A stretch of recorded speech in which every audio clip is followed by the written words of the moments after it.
Everyone, আমার ঘর থেকে আপনাদেরকে স্বাগত জানাচ্ছি।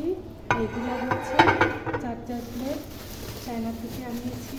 12টা আনিয়েছি, 4টা এসেছে, এখনও 4টা আসে নাই, আর 6টা ভেঙে গিয়েছে। এগুলো অ্যাক্রিলিকের না, যেগুলো লোকাল আমাদের দেশে পাওয়া যায় এগুলো অ্যাক্রিলিকের না, এগুলা হচ্ছে কাচের। আমি এগুলো গুলশানে দেখেছি, অনেক এক্সপেন্সিভ। একটাই 13,000 করে চেয়েছিল, আমি নিতে পারি নাই, এই জন্য আমি নিজে চায়না থেকে অর্ডার করে এগুলাই নিচ্ছি।